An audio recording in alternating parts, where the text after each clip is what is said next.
world-class research facilities that industry can use, because especially if you look at MSMEs and so on, they can't afford research facilities. So if you establish very strong research facilities in these academic institutions, they'll come forward to interact with the academia.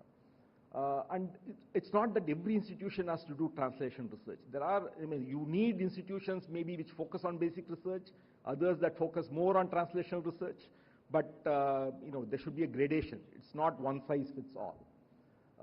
And you should also build the track record with industry and make sure that any success story that emerge are well documented in these academic to all institutions, so that everybody can learn from these success stories. I think otherwise everybody tries to reinvent the wheel. So these are some of the major questions that we addressed here. Next slide, please. So I'll end with this.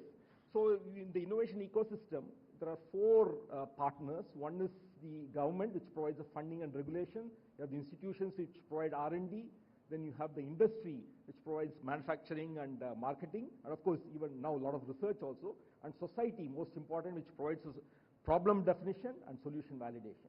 But these are not sufficient. You also need startups and ventures, incubators, which will create all these startups. You need accelerators for the startups to gain a market entry. You need investors to scale up and sustain, and you also need media for promotion and branding. So we need all these various factors to come together so that we can have a very successful translational research and innovation ecosystem. Thank you.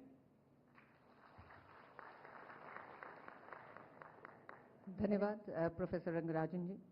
दिन के चौथे सत्र का theme था effective student selection processes and respecting student choices in context of NEP. और इस सत्र के कंक्लूडिंग रिमार्क्स के लिए हम आमंत्रित करते हैं प्रोफेसर मनिंद्रा अग्रवाल जी को, director IIT Kanpur.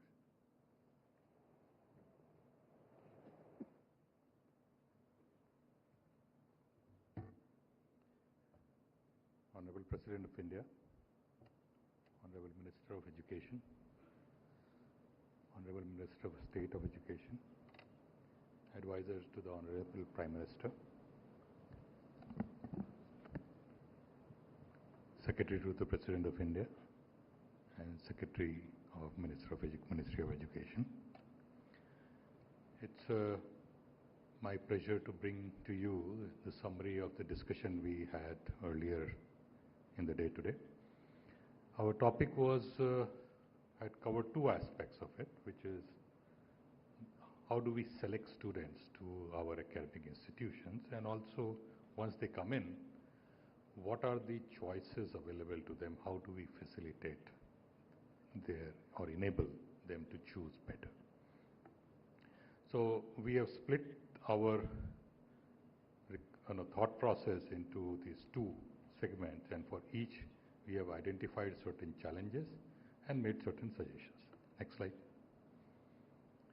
So coming to the effective selection of students, the challenges are manifold, particularly when we look at the undergraduate program that we run. There are way too many entrance examinations.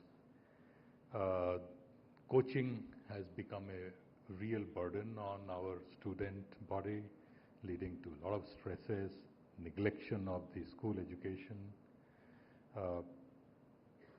There is also questions that as to do we really need very specific subject-based examinations. Many of the institutions are hampered by late declaration of results. And another challenge which is specific to rural and northeast region is how do we mainstream those students? Some suggestions that we have for that is the key one is lowest taking of examination. No examination should be is very high stake. Now when coming to the specific requirements from Northeast student, we learned that in certain NITs located in that region, they are unable to fill up the seats reserved for this region because the 75% cutoff is not being met by many. So that is something that may be considered specific to those regions. Now coming to low staking of examination and reducing the burden of coaching, This was part of recommendations of an EP also, that we should aim to transition to loft or linear on-the-fly testing model, which is essentially an aptitude-based test, which can be adaptive so that it can be taken anytime, anywhere by students. There are a number of studies for SAT, which is a similar examination, which show that after 30-40 hours of coaching, the impact of coaching becomes minimal. So that will certainly help reduce the impact. Next slide, please. Okay, now coming to the student choices when they enter. With the advent of NEP, a number of institutions have enabled various exit options for the students, but the entry options are still not that many. In fact, the previous speaker alluded to and have made certain recommendations, so I'm not going to repeat that. We have a very wide variety of institutions, from very small ones with a small body of students to large universities having 50,000 plus students. So one size or one prescription cannot fit all, because the problems faced by large universities are very different from the small institutions. So particularly the large universities are even struggling with the basic infrastructure. So for them, a more immediate concern is how to enable the basic facilitation to the students. So they also have faced the challenge that many, even though they bring in innovation in the curriculum, the students are not ready to avail of them because, for example, UPSC is still focusing on traditional subjects and not looking at the new age subjects. So a lot of students in the universities tend to focus on the traditional subjects. Regular evaluations is also very time consuming for large systems. And also this have a challenge in terms of selection of faculty, because a number of restrictions of what should be the background of the faculty that can be recruited, and evaluation also suffer from challenges. Next. To address some of these key issues, one suggestion is to use AI in evaluation. When we want to do large-scale evaluation, today we have AI-based tools which can excuse me, significantly speed up these evaluations. For smooth movement of students from one institution to another, the academic bank of credit is already in the place. It needs to be enabled even more to ensure it. Courses should be, as much as possible, be allowed to be taken up in hybrid mode to reach out to a much larger body of students. And institutions, given that as a whole, as a country, we have resource constraint, so as much as possible, institutions should share resources.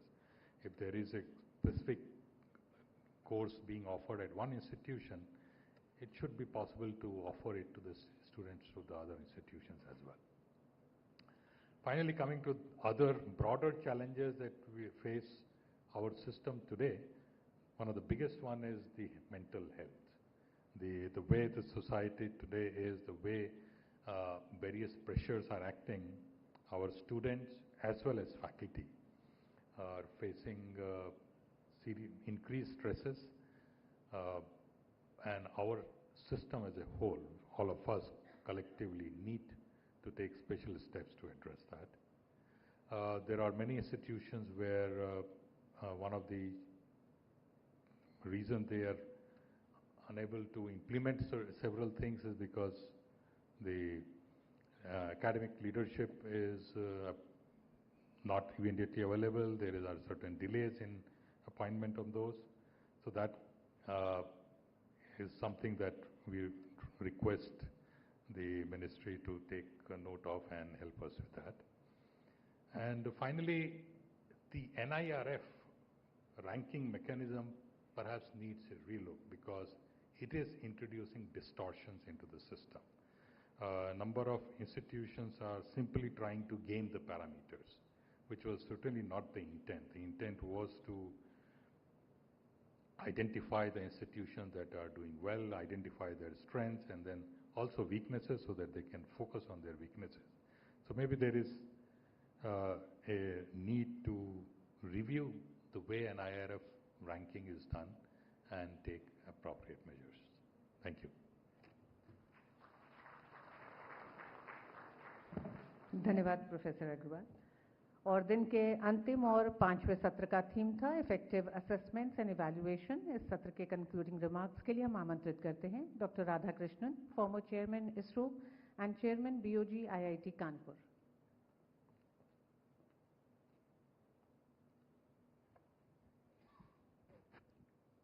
Honorable President of India, Honorable Minister of Education, Honorable Minister of State Education, distinguished advisor to Honorable Prime Minister, Secretary to Honorable President, Secretary Higher Education, eminent academicians. I am privileged to present the concluding remarks of Session 5 prepared by a team of 70 academicians today. After the student comes to the institute, how do we assess, how do we evaluate them? That is the topic. Let me state the context. Firstly, technology is advancing exponentially, and it's also pervading into all areas of our life, including pedagogy. Hence, it is imperative to cultivate multidisciplinary minds, that's the students, to assimilate and to apply the knowledge in a highly technology-centric world. NEP 2020 states two important things. One is holistic development of students. Number two is outcome-based education.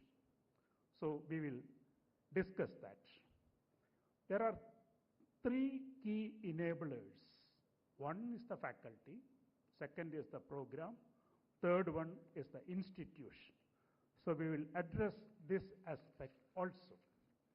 When we talk about the facets of holistic development of students, there is an intellectual part, there is an aesthetic part, there is a social and physical aspect, and extracurricular activities like sports and arts which have to get into it.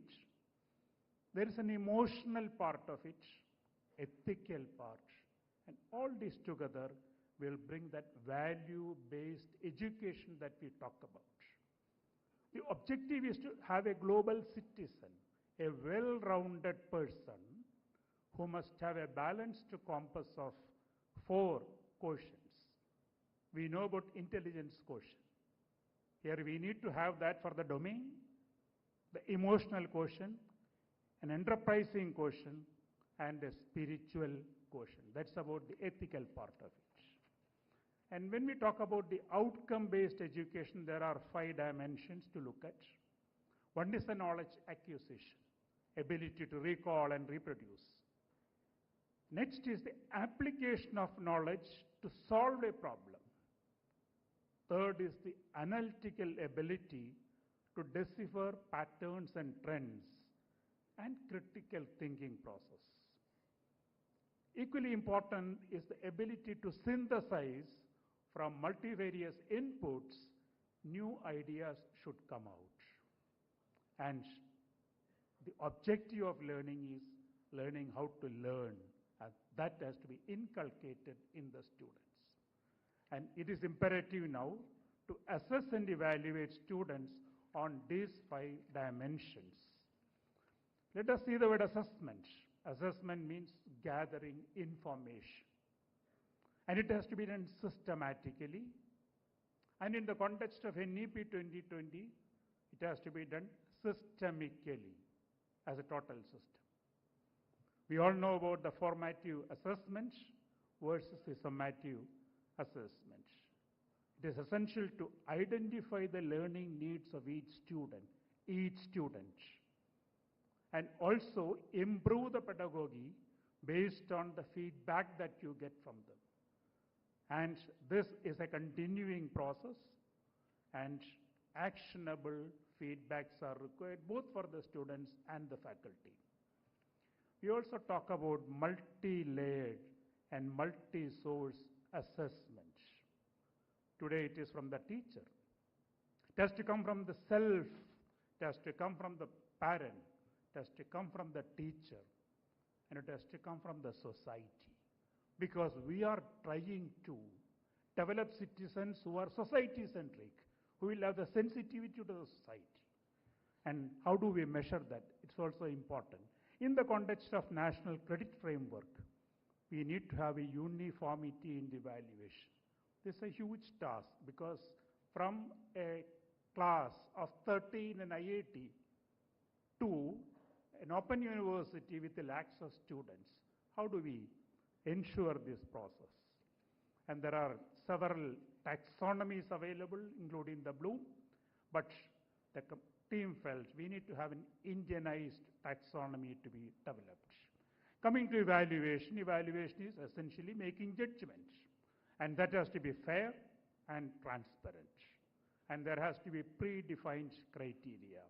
And finally, need stratification and scoring. And here we have to ensure the uniformity across the institution. One thing which is important is to note the uniqueness of the students. Like we say, specially abled children, there are specially gifted children. How do we identify that and nurture that? This is important. There is also a discussion about the quality of the papers and doctoral theses that come out of Indian universities, which is the latest subject of talk.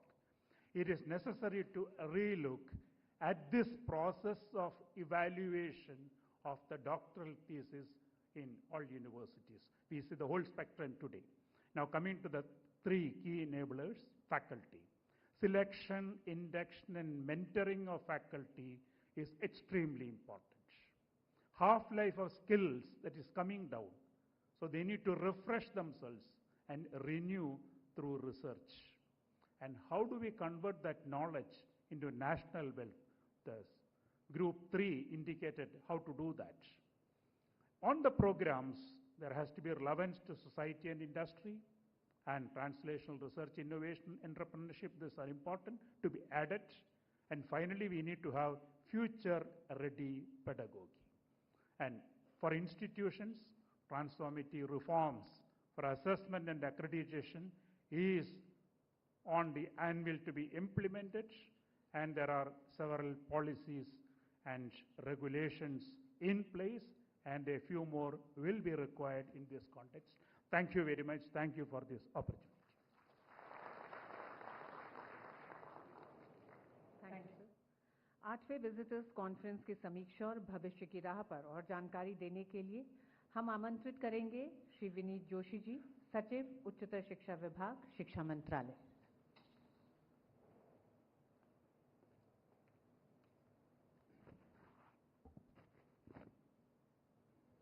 Honorable President, Honorable Minister of Education, Honorable Minister of State for Education, Advisor to Honorable Prime Minister, Secretary to Honorable President, Vice Chancellors, Directors, and esteemed guests.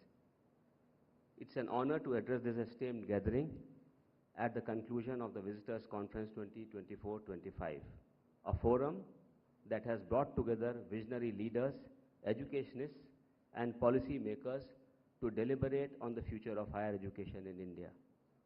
The National Education Policy 2020 is a transformational reform rooted in ancient Indian principles that uphold the pursuit of knowledge, wisdom, and truth as the highest human goals.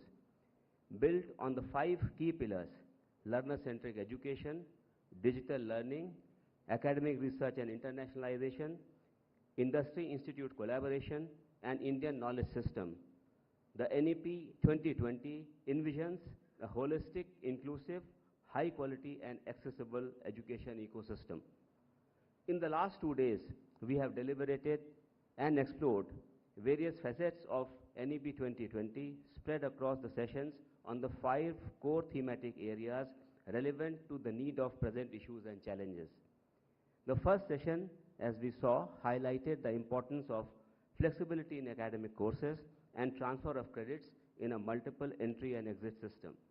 The core objective of this theme was to empower students with a well-rounded, multidisciplinary education by seamlessly integrating diverse domains such as humanities, sciences, and skill-based learning. The multi-entry and exit system is envisaged to facilitate the movement of students within academic and skill development institutions and to allow them to transition between academic and professional journey as and when needed. Enabled through the academic bank of credits that facilitates seamless credit transfers through APAR ID, students now have unprecedented flexibility in their academic journey. Though we have achieved some major milestones under this initiative, as more than 4 crore APAR IDs have been created and more than 3 crore credit records mapped to these unique student IDs, enabling them to see their learning progress. Still, we have challenges ahead to translating and using these tools in actual advantage to every student. First session also emphasized the need for standardization of learning outcomes and identifying entry and exit points, enabling students re-entry in educational ecosystem, exit and mapping of relevant skill courses. The second session was on internationalization efforts and collaboration. It underscored the significance of internationalization, which is also one of the core pillars of NEP 2020. To advance this initiative, the UGC has established guidelines enabling foreign higher education institutions to set up campuses and operations in India. University of Southampton has initiated setting up of its offshore campus in Gurugram, which will be the first foreign offshore campus in the country. Additionally, our initiatives such as SPARK, Scheme for Promotion of Academic and Research Collaborations, and GYAN, Global Initiative for Academic Networks, are enhancing international research partnerships and faculty exchanges respectively. Internationalization aim is to leverage each other's best knowledge and establish Bharat as global educational destination. The discussions in the second session also highlighted importance of offering courses such as yoga, wellness, skill upgradation, disruptive technology in cost-effective modes so that India can serve as knowledge capital for Global South. The third session was on translation research and innovation. It emphasized the crucial role of the government, industry and academia in building a knowledge-based economy. It focused on how translational research can be effectively leveraged to develop market-ready products and solutions for industries, society and global markets. We acknowledge that translation research as an area inherently carries some risks such as long gestation periods and the challenge of bringing scientific discovery with real-world implementation. To navigate this, government, industry and academia must work in synergy, leveraging each other's strengths while providing support in areas where one can take the lead. The fourth theme was on effective student selection processes and respecting student choices in the context of NEP. It endorsed the need for a holistic, flexible and student-centric approach to education. NEP 2020 also advocates for inclusive student selection based on diverse skills beyond standardized exams, moving beyond rigid academic structures. Panel also deliberated for need of multiple selection methodology as entry points will be multiple due to multiple entry and exit points. Different courses and their selection system has to be designed based on students' learning outcome, opting to exit at different levels. We need to promote use of AI-based assessment systems, enabling every learner to assess his knowledge and skill in near real-time basis. The fifth session was on effective assessments and evaluation. As we explored the final theme of the conference on effective assessments and evaluation, it is important to note that assessment framework should do more than just ranking the students. Recognizing that every student has a unique blend of skills and talents, the education system must adapt to identify and nurture these qualities, appreciating achievements within both formal and informal education landscapes. Recognizing both formal and informal learning is crucial today, and shifting to competency-based assessment ensures skills and abilities define a learner's true potential. The way forward demands a bold vision, one that fosters innovation, strengthens collaboration, and positions India as a powerhouse of knowledge and research. We need to ensure that every student in the country has an APAR ID and that every APAR ID gets seeded with credits. It is equally important that the institutes should collaborate and identify courses so that student mobility can be ensured, empowering them learn as per their choice. Further, we understand that disruptive tools such as AI and IoT are already making an impact, and to complement this, the Government of India has set up 3 COEs in AI for healthcare, agriculture, and sustainable cities. Additionally, a new COE in AI for education has been approved to be established in the latest budget. Research should be promoted in all domains, either science, technology, and humanities, and it should be linked with product or outcome, making them useful for economy, society, and the country. Advanced assessment and skill proficiency tests should be adopted so that students and learners can identify gaps in their skills. These tools have to be aligned with the industry needs and the requirements. Dignitaries, as we know that the NEP 2020 endorses that every skill and knowledge has to be recognized. So I will conclude with one example as illustrated in the holy scripture of Mahabharata.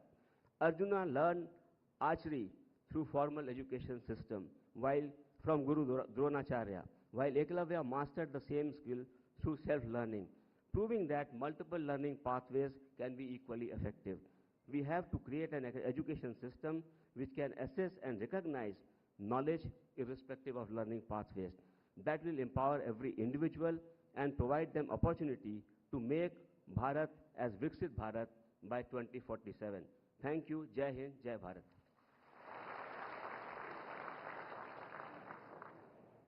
धन्यवाद सचिव महोदय। और अब हम केंद्रीय शिक्षा मंत्री श्री धर्मेंद्र प्रधान जी से समापन संबोधन के लिए अनुरोध करेंगे।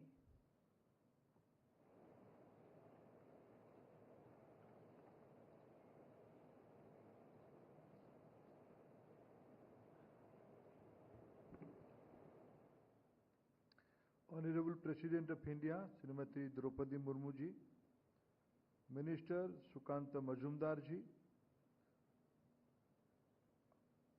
Sri Amit Khare ji, Madam Dipti Umasankar ji, Secretary Vinit Joshi ji, Vice Chancellors and Directors present here, Senior Officers of President Secretariat and Ministry of Education, esteemed guests. As we assemble here for the concluding session of this two-day conference, I extend my heartfelt gratitude to Honorable President of India for her words of inspiration while inaugurating the conference yesterday. We are also grateful for her gracious presence today amongst us during this concluding session. I take this opportunity to acknowledge the active participation of each one of you in the 5-panel discussion held today. Your insights and contributions have led to fruitful deliberations. We have heard diverse perspectives today, and I assure you that every viewpoint shared will be valued. Panel of chairmen of respective sessions have already presented the key takeaways from their sessions. I will share my thoughts on the overall direction of our deliberations and the nation-building interface of our institutions. Friends, today among us, we have representatives from 3 key bodies, leaders of 184 of our nation's premier institutions, representatives from the government, most importantly, the apex level, the Honorable President of India, who serves as the visitor to these institutions. But we have But what we are missing in this gathering are our students, who are the very backbone of our education system. I believe that education cannot flourish without its most important stakeholders, our students. They are not just recipients of knowledge, but the very foundation on which our education system stands. It is essential that we never lose sight of the students' interests, investing in their education, equipping them with the right skills and empowering them to dream big, and also help them achieve their dream is not just an academic obligation, it is our duty to the nation. You all as leaders have an important role to play in this direction. As our Honorable Prime Minister Shri Narendra Modi ji has often emphasized, our mantra must always be nation first. And what greater service there is to nation than strengthening the very foundation of that will shape its future. This is guiding principle is reflected in the transformative policies and initiatives from Swachh Bharat Abhiyan, which has improved public health and sanitation, to Beti Bachao, Beti Padhao, which has championed the cause of girls' education. The Jal Jeevan Mission, which has ensured access to clean drinking water. Every initiative has been a step towards empowering our citizens and strengthening our nations. Under the visionary leadership of our Honorable Prime Minister Modi ji, the farmers, the women, the youth and the poor have remained at the heart of the government's policy and priorities. From women-led development to women-led development, our government has changed the focus and orientation towards issues facing women. We have passed the historic Nari Shakti Bandhan Adhiniyam to ensure that 1/3 of the seats in the Lok Sabha and state legislative assemblies are reserved for the women. On the economic front, our government has undertaken bold and transformative reforms to drive inclusive growth and empower every citizen. The Pradhan Mantri Jan Dhan Yojana laid the foundation of financial inclusion at an unprecedented scale, ensuring that even the most marginalized section of society have access to the banking services. By linking these accounts with Aadhaar and mobile numbers, we create the JAM Trinity, enabling direct benefit transfers that have eliminated middlemen, curbed leakages and ensured that every rupee of government welfare reaches its rightful beneficiaries. At the same time, our Make in India initiatives and PLI schemes are transforming the country into a global manufacturing hub, reducing our dependency on imports and making India Atmanirbhar. Through initiatives like Startup India, the government has created a thriving ecosystem that empowers young entrepreneurs. It provides them with financial and regulatory support and nurtures their ideas into successful ventures. Over the last 10 years, our government has worked tirelessly to unify the nation, harnessing the power of unity under the vision of Ek Bharat, Shrestha Bharat. Policies like One Nation, One Tax, GST, One Nation, One Ration Card, One Nation, One Subscription, or the proposed One Nation, One Election reflects the government's commitment towards creating a cohesive and efficient governance structure. At the core of these reforms in our government's policy of minimum government, maximum governance, it is a commitment to improving the efficiency and effectiveness of governance mechanism. Structural re-engineering is being done across the government along with consolidation and merger. Merger of public sector banks, rationalization of the number of tribunals, introduction of new labor code, consolidating 13 labor laws, repeal the redundant and obsolete laws, among others, are the highlights of the government's action on improving the efficiency of the system. Reflecting this commitment, our government is soon going to bring before Parliament the Higher Education Commission of India Bill in order to strengthen and empower our higher education institutions. HECI will mark a paradigm shift in higher education system with the objective to create a more streamlined, responsive and effective regulatory accreditation and standardization framework that enables institutions to reach their full potential. HECI is a key component of the NEP vision for higher education reform that has potential to drive the development agenda for a Vikasit Bharat. To achieve vision of Vikasit Bharat, our institutions must prioritize the effective implementation of NEP. This is a holistic and transformative framework that seeks to promote multidisciplinary research, industry-academia collaboration, student flexibility, and most importantly, the ever-dynamic field of Indian knowledge system. Under NEP, Indian knowledge system and Indian language learning will be the game changers in the accelerating learning outcome and fostering deeper intellectual and cultural roots. Recognizing this, recent budget has given due importance to this aspect through initiatives like the Bharatiya Bhasha Pustak Scheme, Gyan Bharati Mission for Manuscript, and creation of a national digital repository of IKS. Efforts have been made to ensure that education remains rooted in our culture and ethos and at the same time futuristic to meet the demands of 21st century. Today has been a truly productive and enriching day filled with insightful discussion and forward-thinking ideas. As we leave this conference, let us remember that the responsibility of shaping India's education system rests on our shoulders. The implementation of NEP is not just a policy mandate, it's a national mission. It calls for education, adoption, and course correction when needed. Learning from each other's best practices is indeed the key to achieve the speed and scale in the NEP implementation. The ideas and recommendations that have emerged from today's discussion must not remain confined to this hall. They should translate into correct actions that strengthen our institutions, empower our students, and elevate the quality of education. I hope this two-day event has given each one of you renewed motivation and clarity of purpose. The road ahead is challenging, but together, with a shared vision and commitment, we can redefine our education system and create a knowledge-driven, self-reliant Bharat firmly on its way to fulfill developed country by 2047. Let us move forward with urgency and determination, knowing that every step we take today is shaping the future of our nation. Thank you, friends.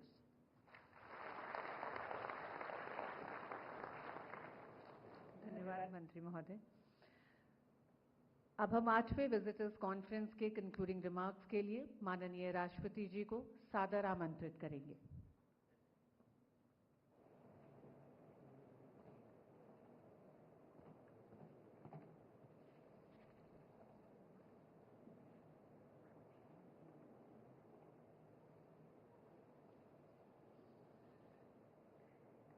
इस visitors conference के समापन सत्र में उपस्थित केंद्रीय शिक्षा मंत्री श्री धर्मेंद्र प्रधान जी, शिक्षा राज्य मंत्री डॉक्टर सुकांत मजूमदार जी, प्रधानमंत्री के सलाहकार श्री अमित खेरे जी, उच्च शिक्षा सचिव श्री विनीत जोशी जी, राष्ट्रपति के सचिव श्रीमती दीप्ति उमाशंकर जी, भारत सरकार के वरिष्ठ अधिकारीगण, केंद्रीय विश्वविद्यालय के सभी कुलपति, अन्य केंद्रीय संस्थानों के सभी निर्देशक, गणमान्य अतिथियों, देवियों और स्वजन, भारत के उच्च शिक्षण संस्थानों से जुड़े इस अत्यंत महत्वपूर्ण कॉन्फ्रेंस के सफल आयोजन के लिए मैं शिक्षा मंत्री श्री धर्मेंद्र प्रधान जी को, उनकी पूरी टीम को, सभी प्रतिभागियों को तथा आयोजन के लिए सक्रिय योगदान देने वाले राष्ट्रपति सचिवालय के सभी लोगों को बधाई देती हूँ।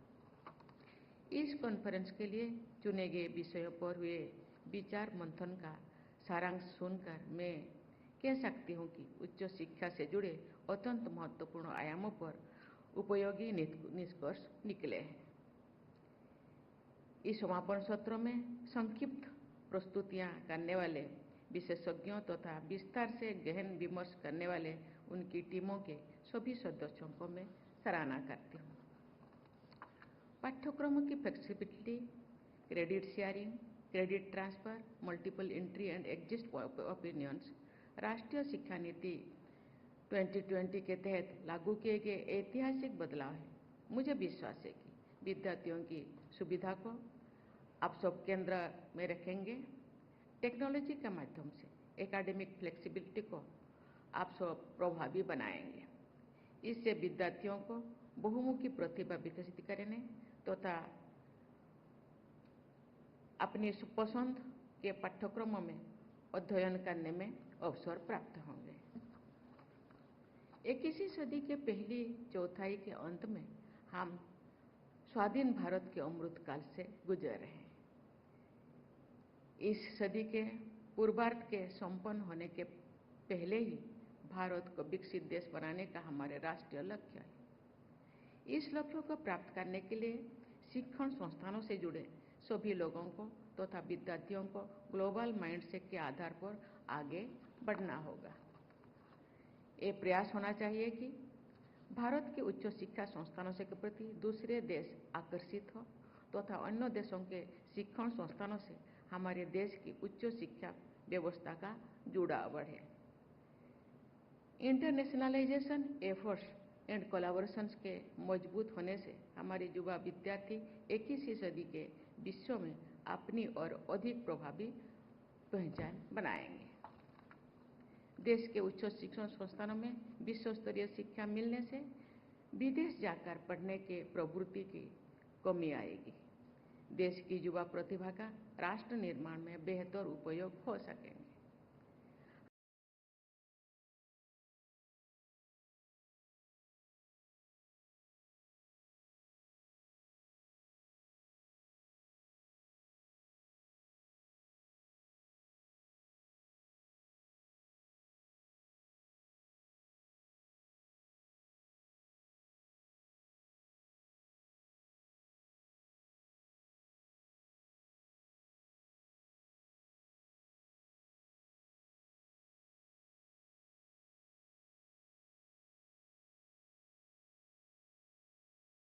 हमारे प्रयास होना चाहिए कि सुदृढ़ अर्थव्यवस्था की पहचान है।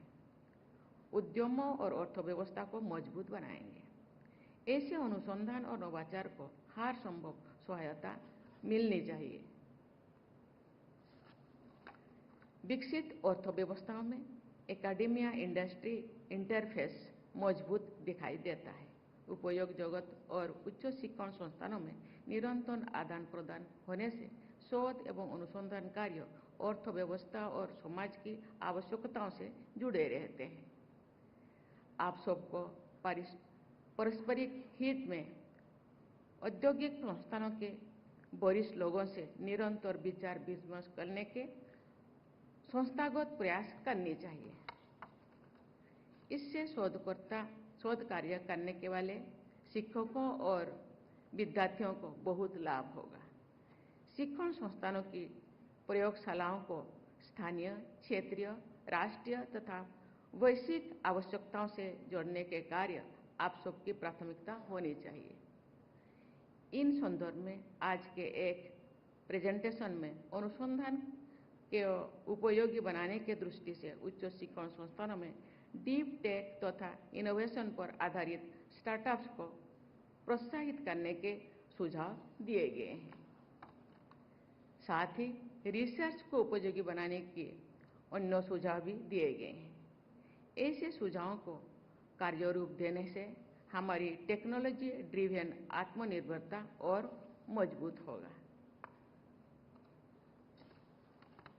राष्ट्रीय शिक्षा नीति के अनुसार विद्यार्थियों को 21वीं सदी के संदर्भ में विश्व स्तर पर सक्षम बनाना हमारे शिक्षण संस्थानों का लक्ष्य है। इस लक्ष्य को प्राप्त करने के लिए अनेक आयामों पर कार्य करना होगा। शिक्षा प्रणाली सिस्टम बेस्ड हो और साथ ही विद्यार्थियों की विशेष प्रतिभाओं और आवश्यकताओं के अनुसार फ्लेक्सिबल हो। ये अनिवार्यता भी है और चुनौती भी है। इस संदर्भ में आज के विचार विमर्शों को आधार बनाकर निरंतर सचेत और सक्रिय रहने की आवश्यकता है। अनुभव के आधार पर समुचित बदलाव होते रहने चाहिए। विद्यार्थियों को सक्षम बनाना ही ऐसे बदलावों का उद्देश्य होना चाहिए। शिक्षण संस्थानों की गुणवत्ता का आकलन एक जटिल परंतु अनिवार्य प्रक्रिया है। आकलन के लक्ष्य, सिद्धांतों और प्रणालियों को राष्ट्रीय शिक्षा नीति के उद्देश्यों के अनुरूप विकसित करना एक निरंतर चलने वाली प्रक्रिया है। किसी भी आकलन पद्धति की सफलता उसकी स्वीकार्यता और विश्वसनीयता में निहित होती है। आकलनकर्ताओं का निष्पक्ष और आदरणीय होना भी आकलन पद्धति की विश्वसनीयता की अनिवार्य शर्त है। इस मूलभूत आयामों के मजबूत रखने से ही देश विदेश में शिक्षण संस्थानों के आकलन को समुचित महत्व दिया जाएगा। माननीय शिक्षाविदों, उच्च शिक्षण संस्थानों को वेग से बहने वाली स्वच्छ नदियों की तरह अपने प्रवाह क्षेत्रों को उपजाऊ बनाना चाहिए। इस प्रवाह में संस्थानों की परंपरा और भविष्य दोनों समाहित है। कल सायंकाल मुझे कुछ ऐसे पूर्व विद्यार्थियों से मिलने का अवसर प्राप्त हुआ जिन्होंने अपने शिक्षण संस्थानों को आर्थिक सहायता प्रदान की है, कॉर्पोरेट सोसाइटी रेस्पॉन्सिबिलिटी के क्षेत्र में महत्वपूर्ण योगदान दिया है तथा देश के विकास के प्रति सक्रियता बनाए रखी है। उच्च शिक्षा से जुड़े सभी वरिष्ठ लोगों को समाज तथा परंपरा से जुड़कर उज्जवल भविष्य की ओर बढ़ने की मार्गों का निर्माण करना चाहिए। चरित्रवान, विवेकशील और सक्षम युवाओं के बल पर ही कोई भी राष्ट्र शक्तिशाली और विकसित बनता है। शिक्षण संस्थानों में हमारे युवा विद्यार्थियों के चरित्र, विवेक और क्षमता का निर्माण होता है। हमारे देश के युवा विद्यार्थियों का समग्र निर्माण ही आप सबके राष्ट्र प्रेम और समाज सेवा का प्रमाण होगा।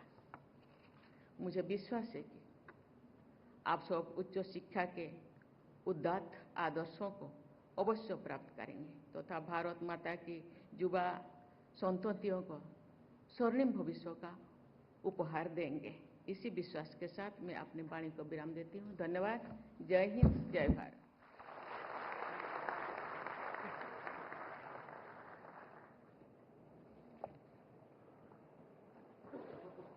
धन्यवाद ज्ञापन के लिए हम केंद्रीय शिक्षा मंत्री डॉक्टर सुकांता मजूमदार जी को आमंत्रित करेंगे।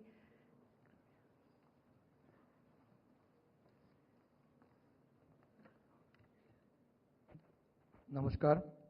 Shrimati Draupadi Murmu ji, honourable president of India, Shri Dharmendra Pradhan ji, honourable education minister, Shri Amit Khare ji, advisor to honourable PM, Shri Vineet Joshi ji, secretary higher education, Shrimati Deepti Umashankar ji, secretary to president, other officials of Government of India, Vice Chancellor, Directors, academicians and participants. As we conclude the highly enriching and thought-provoking Visitors Conference 2024-25, it is my distinct honor to deliver the vote of thanks on behalf of the Ministry of Education. This gathering has served as a remarkable platform to deliberate on the future of education, bringing together visionaries dedicated to shaping India's academic landscape. First and foremost, I extend my deepest gratitude to the Honorable President of India. Madam, your esteemed presence and inspiring inaugural address have profoundly resonated with all of us. Your unwavering dedication to education, innovation, and nation building is a beacon of hope and progress. Your leadership continues to inspire institutions across the country to strive for academic excellence, inclusivity, and global recognition. I also express my heartfelt appreciation to the Honorable Education Minister. Sir, your visionary leadership and steadfast commitment to implementing the National Education Policy NEP 2020 have been instrumental in driving excellence, equity, and international collaboration in education. Your tireless efforts in fostering research, innovation, and student-centric policies are truly commendable, and your guidance remains invaluable in propelling India towards becoming a global knowledge superpower, which is essential to realize Honorable Prime Minister's vision of Vikshit Bharat by 2047.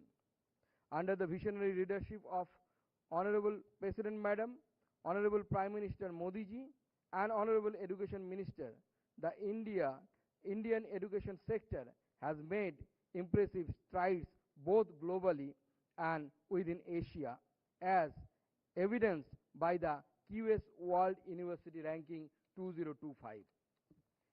It is heartening to mention that India has seen the inclusion of 46 institutions among the top 1,500 in the 2025 edition compared to just 11 in the 2015 edition, showcasing a 318% increase in the last 10 years, the best among the G20 nations. A special note of thanks to the esteemed Vice Chancellor, Directors, and all Center Higher Educational Institutes for their relentless effort and unwavering support. I extend my gratitude to the distinguished speaker and the panelists who have shared their profound expertise and perspective, making this conference an intellectually stimulating experience. Your contributions have shed light on the key areas such as academic flexibility, internationalization, research and innovation, and assessment reforms. My sincere appreciation goes to the delegate officer and staff from the Ministry of Education for their meticulous planning and seamless execution of this grand event. Your relentless dedication behind the census has ensured its success. Lastly, I thank all the participants and delegates for their enthusiastic engagement. Your insights, questions, and discussion have enriched this conference, reinforcing our shared vision for a stronger, more dynamic education system. As we move forward, let us continue working together to elevate India's higher education system to new heights of excellence and innovation. Once again, I extend my heartfelt gratitude to each one of you for being part of this significant event. Thank you. Jai Hind, Jai Bharat. कृपया आप सभी राष्ट्रगान के लिए खड़े हो जाएं अपने स्थान पर।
Thank you very much. It's a great honor to have Prime Minister Modi of India.